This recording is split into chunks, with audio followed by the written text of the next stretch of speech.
E aí, bom dia, gente. Vamos aí com o nosso novo bate-papo no dia de hoje. Nós estamos trabalhando essa proposta, viver com sentido, que é um pouco da nossa conversa já há mais tempo, né? Sobre essa possibilidade de viver com sentido. E aí trago algumas receitas que não são de tudo fechada, é lógico, é um pouco a visão que eu trago com relação à possibilidade do padre, do psicólogo, e fico muito feliz com a participação de todos vocês que estão aí acompanhando essa questão no dia a dia, né? Esses dias até vi que nós trabalhamos o Viver com Sentido, os 7 pecados capitais. Padre Luiz Mar, que também é psicólogo, estava lá dando uma olhada, não sei se fazendo uma avaliação, mas enfim, foi bom que ele desse uma olhada sobre essa visão dos 7 pecados capitais segundo a perspectiva analítica de Jung, a visão junguiana dos 7 pecados capitais. Hoje nós vamos trabalhar um tema que muito bem discutido e falado e que afeta muitos de nós e o nosso contexto, né? Eu ouço às vezes o pessoal dizendo pela rua ou em algumas casas e até no consultório. A pessoa já chega lá com o diagnóstico. Olha, eu trouxe meu filho, ou eu trouxe minha esposa, ou eu trouxe meu marido, porque ele é bipolar.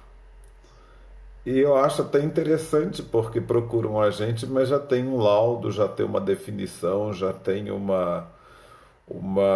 diagnóstico, né?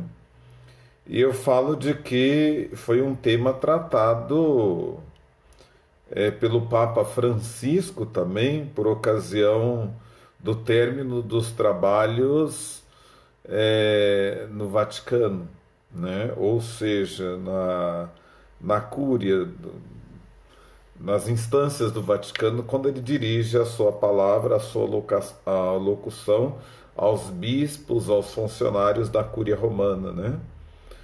E aí ele faz uma comparação com os transtornos, e um deles é o transtorno bipolar, que tem afetado o contexto das comunidades e o contexto também da Cúria Romana. Então eu achei até interessante, depois vocês podem retomar isso na fala do Papa Francisco com relação à bipolaridade existente e tantos outros transtornos existentes na Cúria Romana. E digo de antemão que também continuam a existir no nosso meio, né, clerical, no nosso meio de leigos e leigas, e que nos afetam e causam um certo pandevur dentro da vida da comunidade, da vida da igreja, né? Mas hoje nós vamos falar sobre o transtorno bipolar, mania, hipomania e depressão bipolar. Essas 3 questões. Talvez se alongue um pouquinho mais e eu vou me ater mais com esse texto que trago aqui com relação a essas questões, né? Todos nós temos nossos altos e baixos. Às vezes a gente levanta e o pessoal fala assim: nossa, não está bem, você está bem amarrado hoje, né? Eu acho que isso acontece muito também no contexto e com maior frequência e bem visível do contexto da família, com esposo e esposa. Porque eu fico imaginando, né, o casal ali dormindo juntos e quando acorda um olha para a cara do outro e percebe de que a coisa ali não tá boa, né? Então as pessoas têm esses altos e baixos. Mas no transtorno bipolar, eles são mais graves. Os sintomas dessa doença podem prejudicar seu trabalho e desempenho escolar, prejudicar seus relacionamentos e atrapalhar sua vida diária, E isso afeta mesmo, porque toca naquilo que nós dizemos que é a convivência social, a convivência com o outro, né? Embora o problema seja tratável, muitas pessoas não reconhecem os sinais de alerta e não obtêm a ajuda de que necessitam. Quando elas descobrem, a coisa já está assim tão embrenhada na sua vida, no seu jeito de ser, de que é, parece-me que já faz parte do comportamento, já é algo essencial para a pessoa, né? Uma vez que o transtorno bipolar tende a piorar sem tratamento, é importante aprender como são os sintomas. Reconhecer o problema é o primeiro passo para melhorar. Aí a gente volta nas nossas outras conversas, né? É preciso que eu me enxergue, que eu me perceba. De vez em quando dá uma paradinha na vida para a gente poder se enxergar, é uma forma de nós nos depararmos com os nossos altos e baixos e perceber aquilo que é próprio da gente mesmo e aquilo que não é próprio de nós mesmos, né? E que são quadros que nos afetam e afetam a nossa convivência.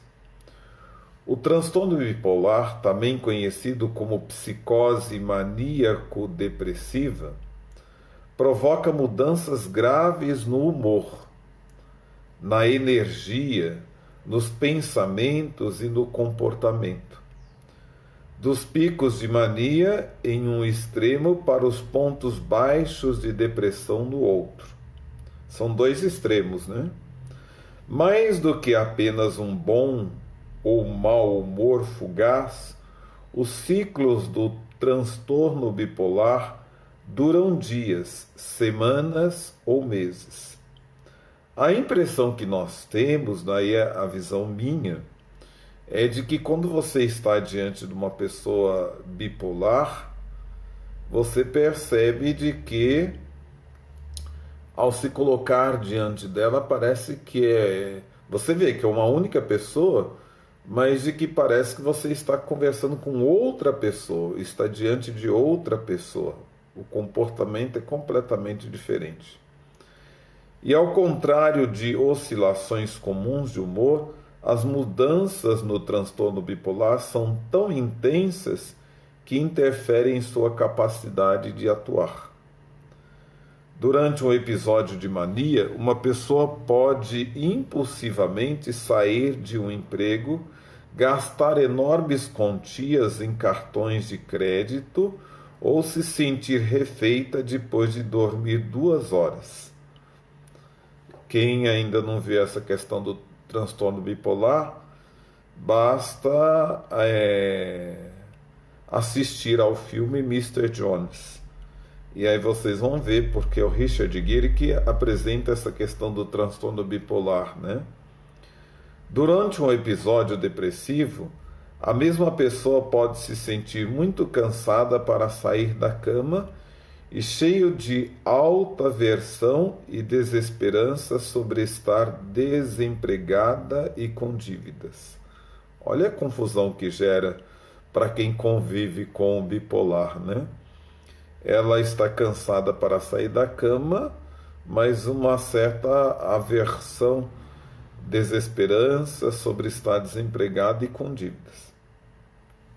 As causas do transtorno bipolar não são totalmente compreendidas, mas muitas vezes parecem ser hereditárias. O primeiro episódio de mania ou depressão do transtorno bipolar geralmente ocorre na adolescência, no início da fase adulta.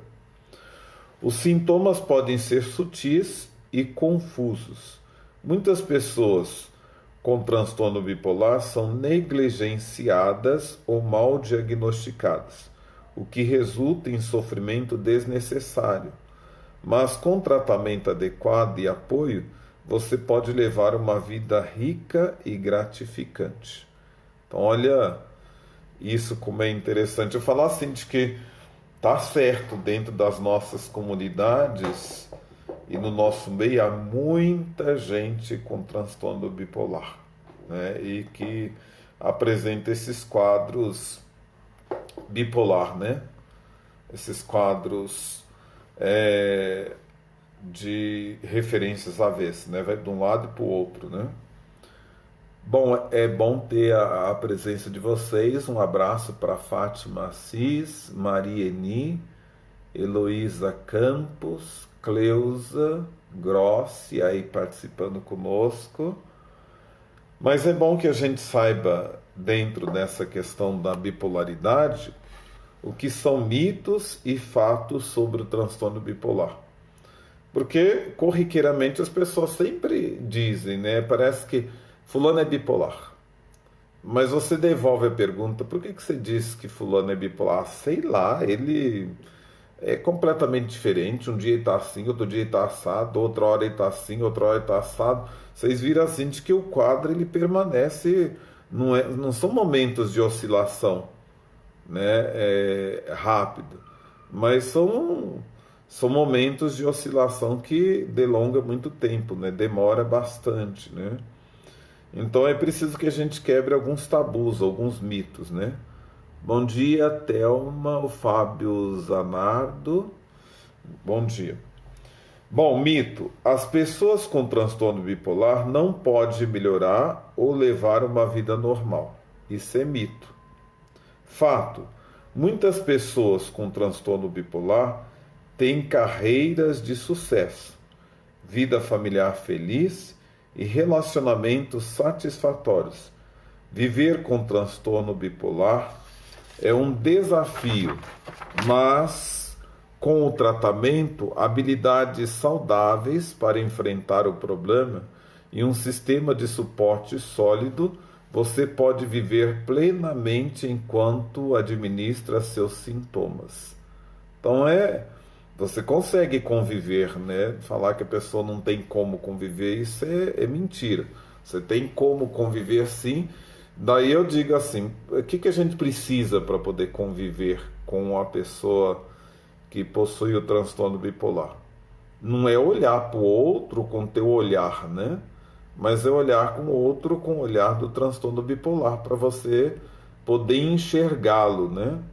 Porque senão a gente falar assim, olha, eu estou diante de um transtorno bipolar e olho com o meu olhar e vou querer consertar o outro como eu estou, entre aspas, consertado, aí nós vamos gerar um pé de guerra, porque eu estou olhando o outro com o meu olhar, né? E quero que o outro seja aquilo que eu sou. Aí vai virar uma confusão. E eu falo, não precisa nem ser bipolar para poder dizer de que a gente arruma confusão olhando o outro da forma que eu me olho ou que eu olho a vida. Eu tenho a minha historicidade, o meu jeito, a minha forma, as minhas lentes para poder enxergar, e o outro tem a historicidade dele, as formas dele, o jeito dele de enxergar. Para poder conviver, eu posso ouvir, mas não escutar. Por quê? O outro às vezes vai querer definir para mim como que eu devo viver. Mas calma aí, eu vou ouvir, mas não vou escutar, porque quem sabe como viver sou eu, né? Mito. As pessoas com transtorno bipolar oscilam entre mania e depressão. Fato. Algumas pessoas alternam episódios externos de mania e depressão, mas a maioria fica com mais frequência deprimida do que maníaco. A mania também pode ser tão leve que passa despercebida. Pessoas com transtorno bipolar também podem passar longos períodos sem sintomas. Então, falar assim de que todas as pessoas com transtorno bipolar oscilam entre mania e depressão, isso é mito. Porque a gente tem que ter em conta determinadas situações que nos ajudam a perceber de que isso pode acontecer e isso não pode acontecer. A oscilação pode ser de um lado, a oscilação pode ser de um outro, né? Mas dizer que todas vivem assim, não. É preciso que se faça uma avaliação para dizer de que a mania também pode ser tão leve que passa despercebida. Pessoas com transtorno bipolar também pode passar longos períodos sem sintomas nenhum. Mito: o transtorno bipolar afeta apenas o humor. Não, afeta outros quadros da pessoa, né? O transtorno bipolar afeta também seu nível de energia, julgamento, memória, concentração, apetite, sono, desejo sexual e autoestima. Além disso, o transtorno bipolar tem sido associado à ansiedade, ao abuso de substâncias e a problemas de saúde como diabetes, doenças cardíacas, enxaqueca e pressão arterial elevada. Então, olha aí, então é mito lá em cima dizer que é apenas o humor, né? É por isso que popularmente dizem assim, fulano é bipolar. É muito fácil dizer, né? Mas é preciso que se afira, que se confirme alguns fatos, algumas avaliações para se diagnosticar como bipolar. Mito: afora tomar a medicação, não há nada que você possa fazer para controlar o transtorno bipolar. Isso é um mito.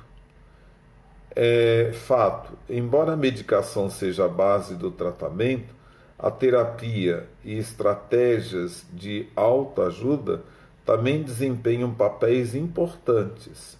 Você pode ajudar a controlar os sintomas fazendo exercícios regularmente, dormindo o suficiente, comendo direito, monitorando seu estado de espírito, mantendo o estresse em nível mínimo e cercando-se de pessoas que o apoiam.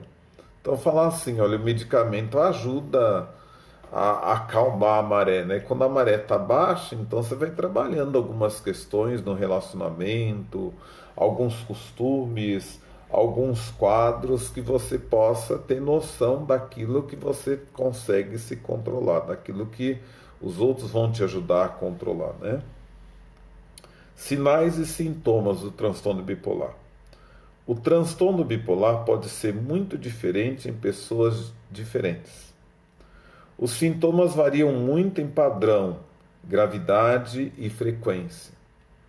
Algumas pessoas são mais propensas à mania ou à depressão, enquanto outras oscilam igualmente entre os dois tipos de episódios. Alguns têm variações frequentes de humor, enquanto outros as experimentam pouco ao longo da vida. Há 4 tipos de episódios de humor no transtorno bipolar: mania, hipomania, depressão e episódios mistos. Cada tipo de episódio de humor no transtorno bipolar tem um único conjunto de sintomas. Os sinais e sintomas de mania. Na fase maníaca do transtorno bipolar, sentimentos de energia multiplicada, criatividade e euforia são comuns. No filme Mr. Jones, vocês vão ver isso, né? Tem hora que você fala assim, meu Deus, será que esse homem sabe ser regente numa sinfonia, numa apresentação musical? Será que esse homem é tudo isso mesmo, né? Será que esse homem realmente é pedreiro? Será que esse homem... Então há uma criatividade, uma euforia, né?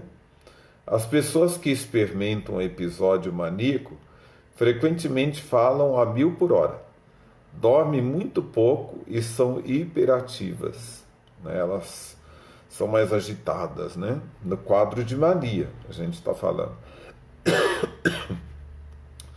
Se alguém estiver ouvindo e recebe minhas mensagens pela madrugada, vão falar que eu estou nesse quadro, né? Porque eu durmo pouco e mando muita mensagem para os outros, né? Eu não consigo ficar parado. Tem hora que eu levanto de madrugada e as pessoas dão risada. Falam, Pato, você já está acordado? Estou fazendo um pão. Aí eles começam a dar risada, né? Mas não é o caso, né? Eu tenho meus momentos de dormir o suficiente, né? Mas a gente fala assim, que a pessoa é hiperativa, né? Elas também podem se sentir toda poderosas, invencíveis e ou destinadas à grandeza, né? Então a gente vê assim de que essa mania de grandeza, de poder, de invencibilidade, essa questão toda marca esse quadro de mania, né? São sinais da pessoa. E a gente vê isso também muito dentro do contexto da família e dentro da comunidade, né? Essas pessoas com esses quadros, né, de mania. São a fase maníaca, né? A pessoa na fase de mania se sente bem no início, mas tende a perder seu controle. Ela muitas vezes se comporta de forma imprudente durante um episódio maníaco. Desperdiça as economias em jogos de azar, envolve-se em atividades sexuais impróprias ou faz investimentos financeiros tolos, por exemplo. Ela também pode ficar com raiva, irritada e agressiva, provocando brigas, atacando os outros quando eles não concordam com seus planos e repreendendo quem critica seu comportamento.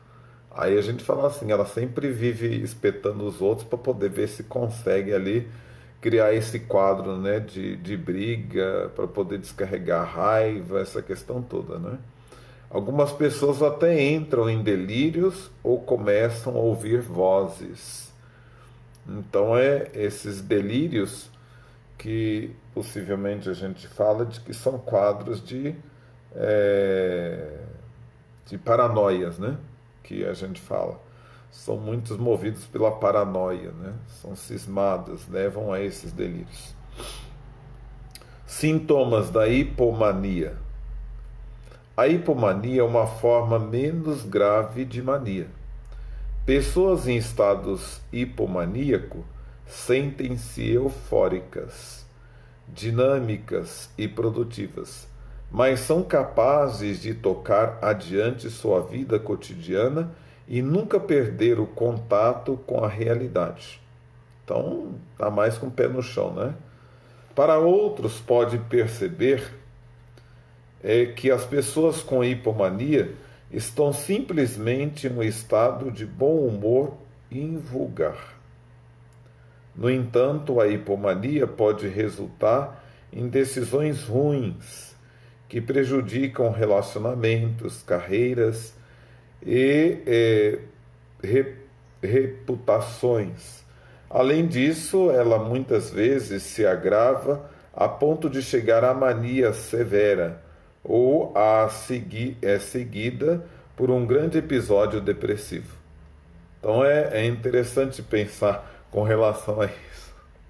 Eu estou dando risada porque o pessoal está mandando mensagem aqui no Zap e a gente preso aqui não sabe se presta atenção no Zap, né?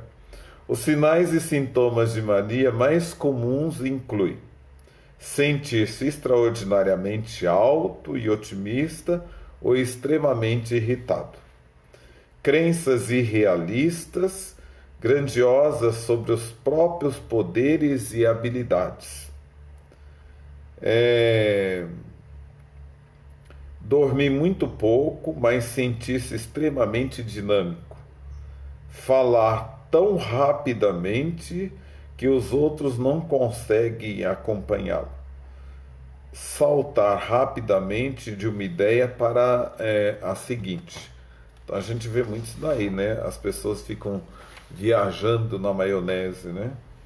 Distração elevada, incapacidade de se concentrar, julgamento prejudicado e impulsividade.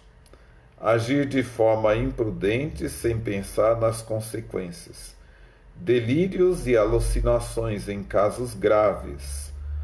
O julgamento prejudicado, a gente fala assim, as pessoas elas acabam julgando sem a acuidade, né? Sem ter um equilíbrio em relação ao seu julgamento, né? Ela não tem essa noção. É se manifestar com a idade mais avançada por conta de outros vícios. Sim, ela pode se manifestar. Às vezes ela está lá incubada, né, Cíntia?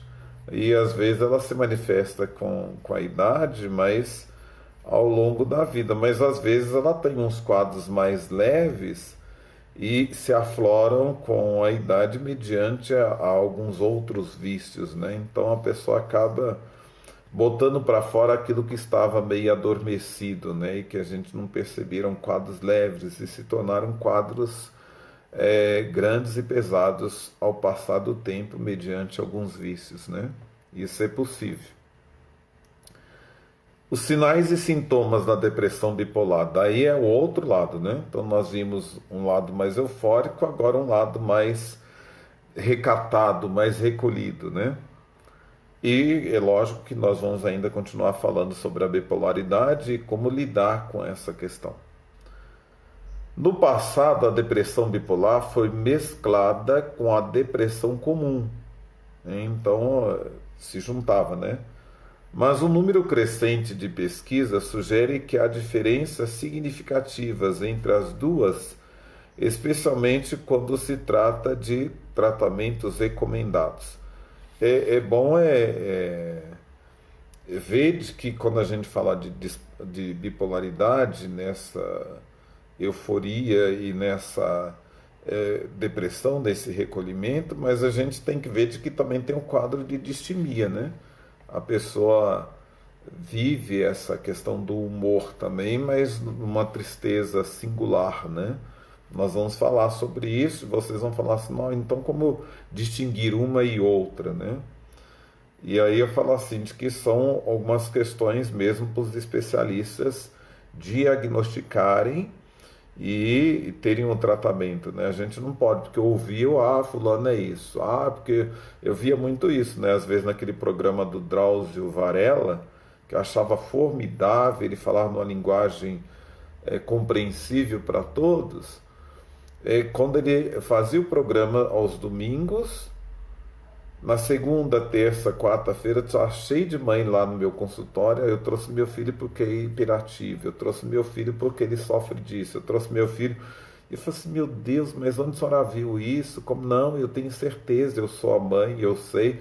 Até o dia que eu comecei a associar com o programa do Drauzio Varela. Eu falei assim, essas mães estão ouvindo isso, estão trazendo os filhos aqui por conta disso.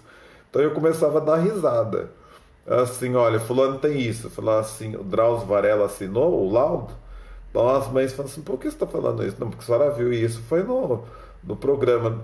Ai, foi mesmo, eu assisti e percebi de que apresenta isso, né? Então, toma muito cuidado, a coisa não é assim a reviria, né?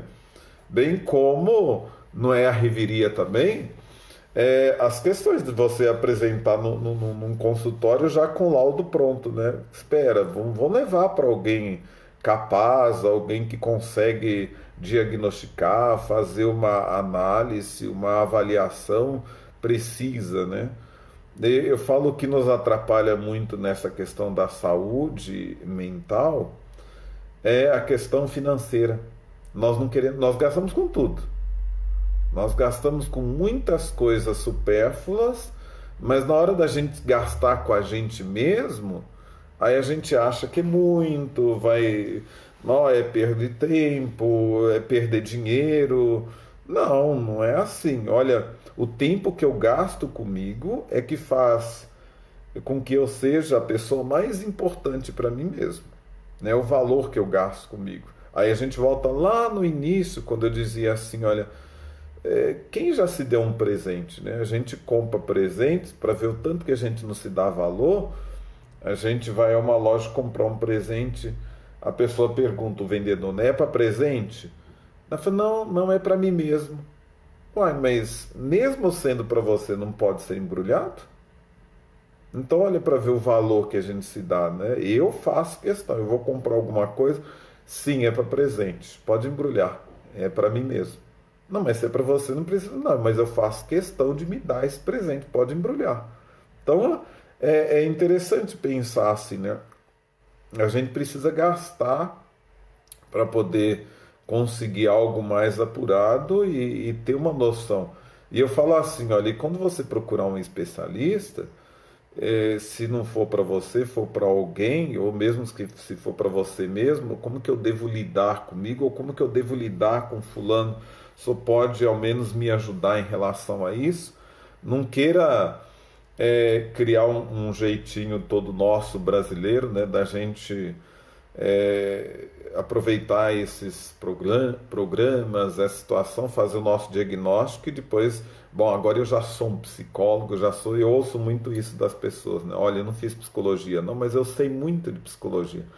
Aí eu olho para a pessoa e falo assim, meu Deus do céu, para que eu gastei 6 anos da minha vida estudando psicologia e encontro com alguém que nem estudou psicologia, fez lá um magistério, fez um curso de psicologia lá que tem dentro do magistério ou na pedagogia e tem lá a psicologia, mas não é especificamente para aquele atendimento, né? Você fez a tua psicologia voltada para o teu curso, mas a psicologia clínica mesmo é voltada para essa questão do atendimento. Então cada área tem o seu valor. Eu não vou me atrever a entrar na área da pedagogia. Tá aí a Jaqueline que é pedagoga, né? Eu não vou entrar na área dela para poder ensiná-la como que ela deve ser uma orientadora, ou uma diretora, ou uma coordenadora, ou uma inspetora. Eu não vou entrar na área dela. Essa é a área dela, não sei. Mas não vou entrar na área também do matemático, né? Lá do nosso amigo matemático lá da escola que eu trabalhava, né? Então eu sei minha área, eu vou ficar na minha área, no meu espaço, né? Então o interessante é a gente pensar assim, para poder se ajudar e ajudar os outros, né? E gastar. E eu vejo assim de que as pessoas às vezes elas confundem muito, né? Porque elas procuram um suporte, uma ajuda, e eu falei isso para vocês, né? Elas aproveitam às vezes até do espaço que eu ocupo, né? Olha, eu vim aqui para o senhor atender fulano, né? Daí você vai lá, atende fulano, e aí eu dou uma olhada para a cara da pessoa e falo assim, essa pessoa está querendo me ludibriar, né? E às vezes fala assim, ó, muito obrigado pelo atendimento. E às vezes você vira para a pessoa e fala assim, não, mas você tem que pagar a sessão. Fala, não, não, mas era só uma confissão, uma direção espiritual. Era só para isso que eu trouxe, né? Só podia terminar com a benção, dar uma benção aqui, essa questão toda. Falou, gente. Mentira, às vezes você vê lá que a pessoa está com um papel de encaminhamento médico para procurar um psicólogo e a pessoa vem lá, te procurou e criou essa.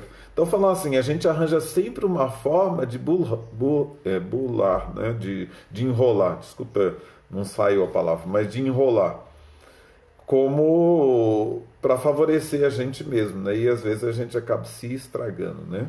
Então é bom que a gente pense. Mas voltando aqui ao nosso assunto, na verdade, há um risco de que esses remédios podem fazer o transtorno bipolar piorar. É que às vezes as pessoas pensam assim, né? Deflagrando a mania ou a hipomania, provocando rápidas oscilações entre os estados de humor ou interferindo em outros medicamentos estabilizadores de humor. Apesar de muita semelhança, alguns sintomas são mais comuns na depressão bipolar do que na depressão regular. Por exemplo, a depressão bipolar é mais suscetível de envolver irritabilidade, culpa, alterações de humor, imprevisíveis e sentimentos de inquietação. Pessoas com depressão bipolar também tendem a mover-se e a falar devagar, dormir muito e ganhar peso. Além disso, elas são mais propensas a desenvolver depressão psicótica, a condição em que perdem contato com a realidade e experimentam grande deficiência no trabalho e nas atividades sociais. Então, olha interessante, né, pensar esses dois lados, a depressão regular e a depressão bipolar, né? Há uma diferença aí na compreensão e na percepção das duas, né? Mas os sintomas mais comuns da depressão bipolar incluem sentir-se sem esperança, tristeza ou vazio,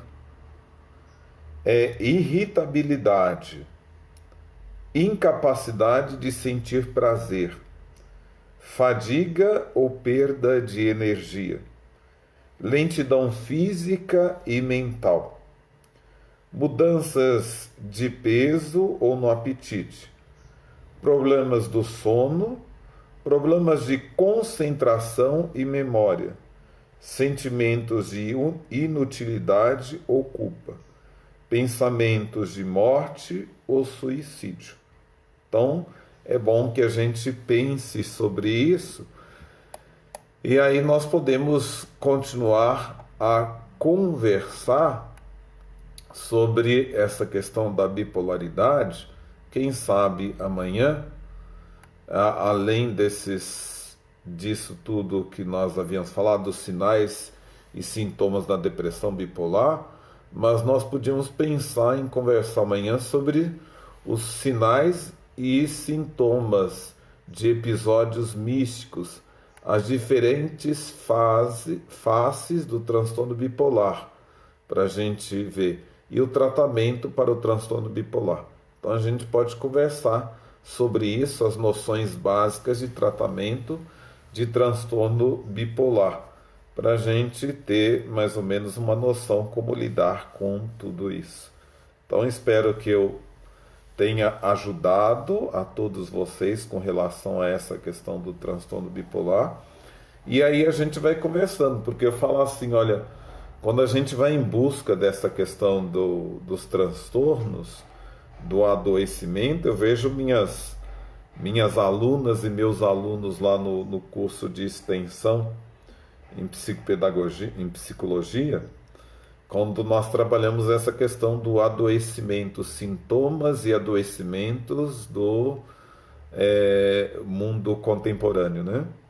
E eles foram buscando alguns esclarecimentos e pesquisando essa questão toda, mas eu achei até interessante, porque quando nós juntamos todas as pesquisas, ô Lodinha, amanhã eu espero que seja na mesma hora, né? Nós podemos conversar 10h30, mais ou menos. Ela está perguntando se é na mesma hora, mas amanhã às 10h30 nós podemos trabalhar essa questão de como lidar e como trabalhar essas noções básicas do tratamento do bipolar, né?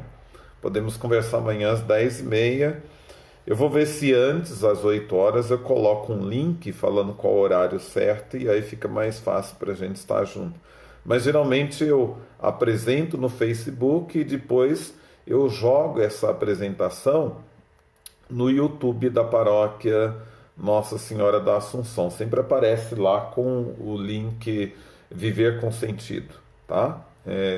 Às vezes acontece de alguém entrar e me chamar em vídeo, aí eu atraso um pouco, mas sempre procuro trazer às 10h30 essa nossa conversa. Bom, enfim, esses alunos, então, eles pesquisaram bipolar, depressão, transtorno antissocial, esquizofrenia, e tantos outros adoecimentos do mundo moderno, né? E quando nós sentamos e começamos a discutir, eu achei interessante porque o pessoal mesmo falou assim, desculpe, mas nós somos num grupo aqui até grande, mas olha, fulano trouxe uma pesquisa ali que eu estou achando que está falando de mim. Outros diziam, não, eu acho que está falando de mim. Outros estão falando de mim, não, mas isso é tão parecido com isso, será que eu sou isso ou sou aquilo? Então, falar assim, olha a confusão que nós fazemos, né? Fala que quando a gente se aventura a estudar, a aprofundar nesses adoecimentos, nos transtornos, nós vamos nos identificando com muitos deles. E vamos dizer assim, olha, então quer dizer de que nós estamos todos doentes, né?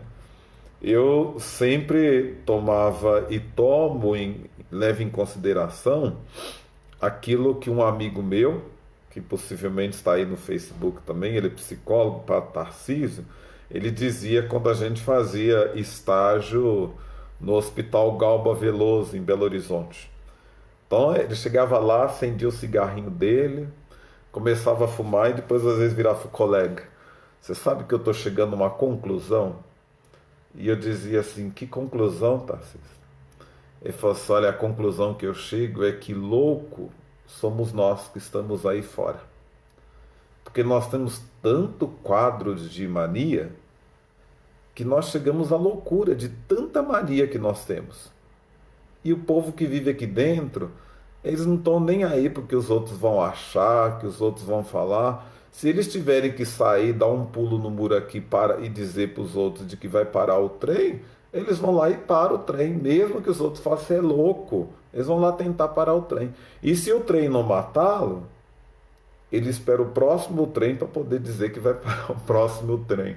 E eles fazem o que eles acham que devem fazer, não estão nem aí, não tem quadro de mania, nem se preocupa com os outros.